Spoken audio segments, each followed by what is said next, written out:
ಆತ್ಮೀಯ ಪತ್ರಕರ್ತ ಮಿತ್ರರೇ, ಇಂದಿನ ಪತ್ರಿಕಾಗೋಷ್ಠಿಯ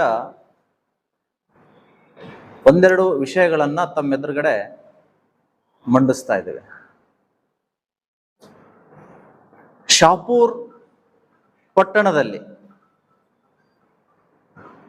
ಕಳೆದ ಅನೇಕ ವರ್ಷಗಳಿಂದ ಅಕ್ರಮ ಚಟುವಟಿಕೆಗಳು ನಡೀತಾ ಇದ್ದಾವೆ. ಪಟ್ಟಣ ಮತ್ತು ತಾಲೂಕು ಇದನ್ನ ತಡಿಬೇಕಾದಂತಹ ಅಲ್ಲಿಯ ಪೊಲೀಸ್ ಇಲಾಖೆ ಮತ್ತು ಕಂದಾಯ ಇಲಾಖೆ ಸಂಪೂರ್ಣವಾಗಿ ಅಕ್ರಮ ದಂಧೆಕೋರರ ಪರವಾಗಿ ನಿಂತ್ಕೊಂಡಿದ್ದಾರೆ. ಗೋಗಿ ಗ್ರಾಮದಲ್ಲಿ ಪ್ರತಿನಿತ್ಯ ಸುಮಾರು 50 ಹಸುಗಳ ಹತ್ಯೆ ಆಗುತ್ತೆ. ಅದನ್ನು ಕೂಡ ತಡೆಯುವಲ್ಲಿ ವಿಫಲರಾಗಿದ್ದಾರೆ. ಮತ್ತು ಶಹಾಪುರಿನ ಸಿಟಿ ಪೊಲೀಸ್ ಠಾಣೆ ಅದರ ಅಣತಿ ದೂರಿನಲ್ಲಿಯೇ ಅಸಾರ್ ಅನ್ನುವಂತಹ ಗಲ್ಲಿ ಅಲ್ಲಿಯ ಆಕಳಗಳ ಮತ್ತು ಆಕಳ ವಂಶಗಳ ನರಮೇಧ ಆಗ್ತಾ ಇದೆ. ಮತ್ತು ಆ ಸ್ಟೇಷನ್ ಪಕ್ಕಕ್ಕೇನೆ ಒಂದು ಮಾರಾಟ ಮಳಿಗೆ. ಹಲವಾರು ಬಾರಿ ಹಿಂದೂ ಮುಖಂಡರು ಆ ಠಾಣೆಯ PI ಸಾಹೇಬಗೌಡ ಪಾಟೀಲ್ ಅನ್ನುವವರಿಗೆ ದೂರು ನೀಡಿದ್ರೂ ಕೂಡ ಯಾವುದೇ ಕ್ರಮ ಇಲ್ಲಿವರೆಗೆ ಜರುಗಿಸಿಲ್ಲ. ಇದಕ್ಕೆ ಕಾರಣ ಆ ದಂಧೆಕೋರರಿಂದ ಇವರಿಗೆ ಮಂತ್ಲಿ ವಸೂಲಿ ಆಗುತ್ತೆ, ಮಂತ್ಲಿ ಸಂದಾಯ ಆಗುತ್ತೆ. ಹೀಗಾಗಿ ರಾಜ್ಯದಲ್ಲಿ ಗೋಹತ್ಯೆ ಕಾನೂನು ನಿಷೇಧ ಜಾರಿಯಲ್ಲಿದ್ರೂ ಕೂಡ ಅದನ್ನ ಸಂಪೂರ್ಣವಾಗಿ ಗಾಳಿಗೆ ತೂರಿ ಇವತ್ತು ಅಲ್ಲಿ ಗೋಹತ್ಯೆಯನ್ನ ಮಾಡಲಿಕ್ಕೆ ಅಲ್ಲಿಯ PI ಸಾಹೇಬಗೌಡ ಪಾಟೀಲ್ ಅವರು ನೇತೃತ್ವ ವಹಿಸಿದ್ದಾರೆ. ಹೋದಂತಹ ಕಾರ್ಯಕರ್ತರಿಗೆ ಕೇಸ್ ಹಾಕ್ತೀನಿ ಅನ್ನುವಂಥ ಬೆದರಿಕೆ, ಅದರ ಜೊತೆಗೆ ಹಿಂದೂ ಹೋರಾಟಗಾರರಿಗೆ ನೋಟಿಸ್ ಮತ್ತು ಹಿಂದೂ ಹೋರಾಟಗಾರರ ಮೆರವಣಿಗೆಗಳು ನಡೆದ್ರೆ ಅವ್ರ DJಗಳನ್ನ ಸೀಸ್ ಮಾಡೋದು, ಭಾಷಣ ಮಾಡಿ ಹೋದಂತವರ ಮೇಲೆ ಕೇಸ್ಗಳು ಹಾಕುವುದು. ನಾನು ಅಲ್ಲಿಯ CPI ಸಾಹೇಬಗೌಡ ಪಾಟೀಲ್ರಿಗೆ ಕೇಳಲಿಕ್ಕೆ ಬಯಸ್ತಾ ಇದ್ದೀನಿ, ಹಿಂದೂಗಳು DJ ಹಚ್ಕೊಂಡು ಹೋದ್ರೆ ನಿಮಗೆ ಪರಿಸರ ಮಾಲಿನ್ಯಕ್ಕೆ ತೊಂದರೆ ಆಗುತ್ತೆ, ಶಬ್ದ ಮಾಲಿನ್ಯ ಆಗುತ್ತೆ ಅಂತ ಹೇಳಿ DJ ಸೀಸ್ ಮಾಡಿದಿರಿ. ಪ್ರತಿನಿತ್ಯ ಶಾಪೂರು ಪಟ್ಟಣದಲ್ಲಿ 10 ಮಸೀದಿಗಳಿಂದ ಹೊರಸೂಸುವಂತಹ ಆಜಾನ್ನ ಧ್ವನಿವರ್ಧಕಗಳಿಂದ ಶಬ್ದ ಮಾಲಿನ್ಯ ಆಗ್ತಾ ಇದೆ. ಅದನ್ನ ಸೀಸ್ ಮಾಡುವಂತ ತಾಕತ್ತು ನೀವು ತೋರಿಸ್ತೀರಾ? ಇವರ ಟಾರ್ಗೆಟೇ ಹಿಂದೂ ಸಮಾಜದ ಮುಖಂಡರು ಮತ್ತು ಹಿಂದೂ ಸಮಾಜದ ಮೆರವಣಿಗೆಗಳು. ಹೀಗಾಗಿ ಹಿಂದೂಗಳನ್ನ ಹತ್ತಿಕ್ಕುವಂತಹ ಕೆಲಸ ಈ ಸಾಹೇಬಗೌಡ ಪಾಟೀಲ್ CPI ಅವರು ಕಳೆದ 3 ವರ್ಷದಿಂದ ನಿರಂತರವಾಗಿ ಅಲ್ಲಿ ಕೆಲಸ ಮಾಡ್ತಾ ಇದ್ದಾರೆ. ನಿಮಗೆ ಒಂದು ಮಾಹಿತಿಯನ್ನ ಕೊಡ್ತೀನಿ. ಪೊಲೀಸ್ ಮ್ಯಾನುವಲ್ ಪ್ರಕಾರ ಠಾಣೆಯ ಸರ್ಕಲ್ ಇನ್ಸ್ಪೆಕ್ಟರ್ ವರ್ಗಾವಣೆಯ ಒಂದು ನಿಯಮ ಇದೆ. ಆ ವ್ಯಕ್ತಿ 2 ವರ್ಷಗಳ ಕಾಲ ಅಲ್ಲಿ ಕೆಲಸ ಮಾಡಿದರೆ ಆತನನ್ನ ಅಲ್ಲಿಂದ ವರ್ಗಾವಣೆ ಮಾಡಬೇಕು. ಆದ್ರೆ ಈ ಪುಣ್ಯಾತ್ಮ ಬಂದು 3 ವರ್ಷದಿಂದ ಒಂದೇ ಠಾಣೆಯಲ್ಲಿ ಠಿಕಾಣಿ ಹೂಡಿದ್ದಾರೆ.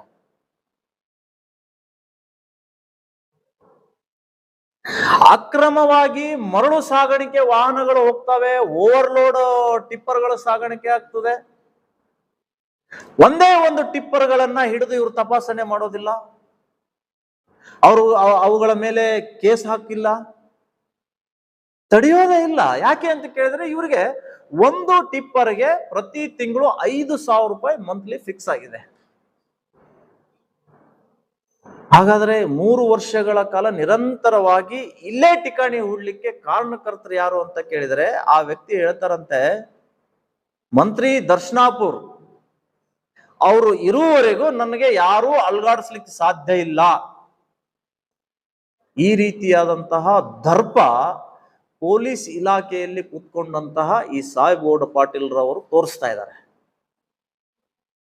ಮಂತ್ರಿಗಳು ಬಂದಾಗ ಹೋಗ್ಲಿ ನಿಂತ್ಕೊಳ್ಳಿ ಪರವಾಗಿಲ್ಲ, ಆದ್ರೆ ಮಂತ್ರಿಗಳ ಸಂಬಂಧಿಕರು ಬಂದಾಗೂ ಕೂಡ ಇವರು ಹೋಗಿ ಸೆಲ್ಯೂಟ್ ಹೊಡೆದು ಅವ್ರಿಗೆ ಎಸ್ಕಾರ್ಟ್ ಕೊಟ್ಟು ಅವ್ರ ಜೊತೆಗೆ ಕೈ ಕಟ್ಕೊಂಡು ನಿಲ್ತಾರೆ ಅಂದ್ರೆ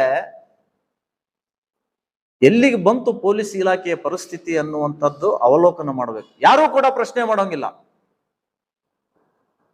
ಪ್ರಶ್ನೆ ಮಾಡಿದ್ರೆ ಅವ್ರ ಮೇಲೆ ಕೇಸ್ ಹಾಕೋದು, ಒಳಗಡೆ ತಳ್ಳುವಂತ ಕೆಲಸ ಮಾಡ್ತಾರೆ.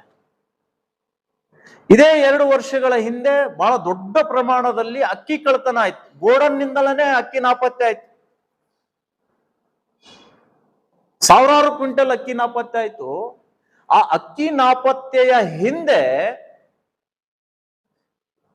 ಮಂತ್ರಿಗಳ ಆಪ್ತ ಕಾಂಗ್ರೆಸ್ಸಿನ ಪ್ರಮುಖನ ಕೈವಾಡ ಇದೆ. ಅವ್ರನ್ನ ಯಾರ ಮೇಲೆ ಕೇಸ್ ಹಾಕ್ಲಿಲ್ಲ, ಅವ್ರನ್ನ ಯಾರನ್ನೂ ಅರೆಸ್ಟ್ ಮಾಡಲಿಲ್ಲ.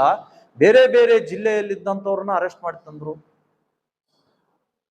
ಅದೇ ಶಾಪೂರ್ನಲ್ಲಿರುವಂತಹ ಒಬ್ಬ ಅಕ್ಕಿ ದಂಧೆ ಮಾಡುವಂತವನ ಜೊತೆಗೆ ಇಲ್ಲಿಯ DSP ಅವರು ನಿಂತ್ಕೊಂಡು ಫೋಟೋ ತೆಗಿತಾರೆ. ಯಾವುದು ಅಕ್ಕಿ ವ್ಯಾಪಾರಿ ಯಾರೋ ಇದಾರಲ್ರಿ ಅವರು, ಚಾಮನಾಳ ಮಲ್ಲಿಕರ ಜೊತೆ DSPಗಳು, CPIಗಳು ಇವರೆಲ್ಲರೂ ನಿಂತ್ಕೊಂಡು ಫೋಟೋ ತೆಗೆದುಕೊಳ್ತಾರೆ. ಅವ್ರನ್ನ ಯಾರು ಕೂಡ ಈ ಕೇಸ್ನಲ್ಲಿ ಹಾಕೋದಿಲ್ಲ. ದೂರದ ಜಿಲ್ಲೆಯಿಂದ ತಂದ್ಬಿಟ್ಟು ಅವ್ರನ್ನ ಜೈಲಿಗೆ ಹಾಕ್ತಾರೆ. ಮೂರನೇದ್ದು ಅಕ್ರಮ ಮೈನಿಂಗ್. ವಿಭೂತಿ ಹಳ್ಳಿಯಲ್ಲಿ ಸರ್ಕಾರಿ ಜಮೀನುಗಳಲ್ಲಿ ಕೋಟ್ಯಾಂತರ ರೂಪಾಯಿ ಮೌಲ್ಯದ ಮುರುಮ್ ಸಾಗಾಣಿಕೆ ಮಾಡಲಾಗಿದೆ. ಅದು ಕೂಡ ಇಲ್ಲಿಯ CPIಗೆ ನಾವು ದೂರನ್ನ ಕೊಟ್ವಿ, ಮೈನ್ಸ್ ಆಫೀಸರ್ಗೆ ದೂರನ್ನ ಕೊಟ್ವಿ.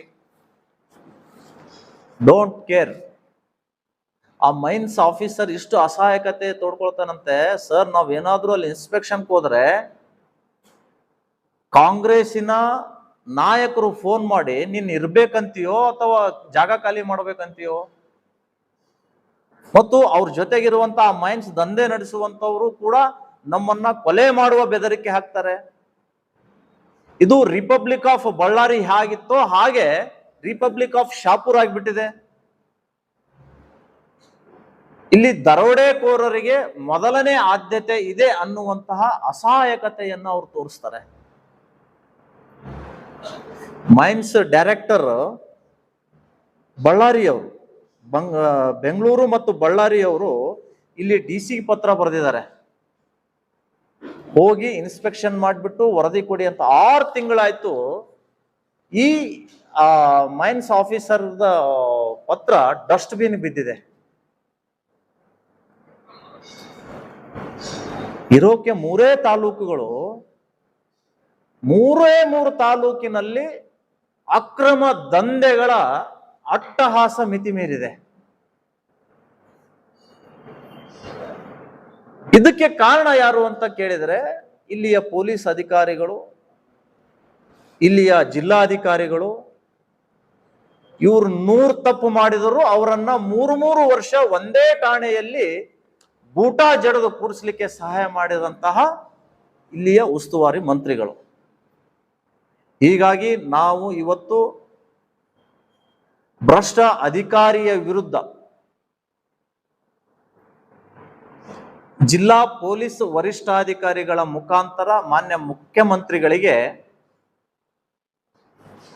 ಈ ವ್ಯಕ್ತಿಯ ವಿರುದ್ಧ ಇಲಾಖಾ ವಿಚಾರಣೆ ಪ್ರಾರಂಭ ಮಾಡಿ ಮೊದಲು ಆ ಸ್ಥಳದಿಂದ ಟ್ರಾನ್ಸ್ಫರ್ ಮಾಡಿ ಅಂತ ಮನವಿಯನ್ನ ಸಲ್ಲಿಸ್ತಾ ಇದ್ದೇವೆ. ಯಾಕೆ ಅಂತ ಕೇಳಿದ್ರೆ ವೈಲೇಷನ್ ಆಗಿಬಿಟ್ಟಿದೆ. ಇಲ್ಲಿ ವರ್ಗಾವಣೆಯ ಮಾಡುವಂತಹದ್ದು ನಿಯಮ ಉಲ್ಲಂಘನೆ ಆಗ್ತಾ ಇದೆ. ವರ್ಗಾವಣೆ ದಂಧೆಯಿಂದ ಇವತ್ತು 3 ವರ್ಷ ಇವರು ಹಣ ಪಡೆದು ಅವರನ್ನ ಅಲ್ಲಿ ಕೂಡಿಸಿದ್ದಾರೆ.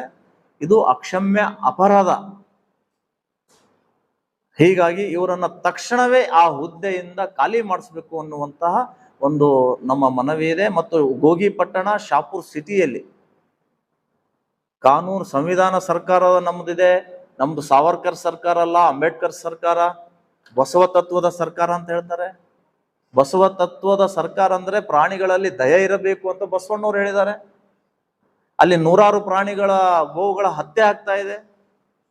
ಇದನ್ನು ತಡೆಯುವಂತಹ ಕೆಲಸ ಜಿಲ್ಲಾಡಳಿತ ಮಾಡಬೇಕು. ಯಾದಗಿರಿ, ಸುರಪೂರು ಮತ್ತು ರಂಗಂಪೇಟೆಯಲ್ಲಿ ಅಂತೂ ರಕ್ತದ ಓಕುಳಿ ಆಗ್ತಾ ಇದೆ ಗೋಗಳದ್ದು. ಅದೆಲ್ಲವೂ ಕೂಡ ತಡಿಬೇಕು. ಇಲ್ಲದೆ ಹೋದ್ರೆ ನಾವು ಜಿಲ್ಲಾ ಪೊಲೀಸ್ ವರಿಷ್ಠಾಧಿಕಾರಿಗಳ ಕಚೇರಿ ಎದುರುಗಡೆ ಉಗ್ರವಾದಂತಹ ಧರಣಿ ಸತ್ಯಾಗ್ರಹವನ್ನ ಮಾಡಬೇಕಾಗತ್ತೆ ಅಂತ ಈ ಮೂಲಕ ನಾನು ಎಚ್ಚರಿಕೆಯನ್ನ ಕೊಡ್ತಾ ಇದ್ದೆ.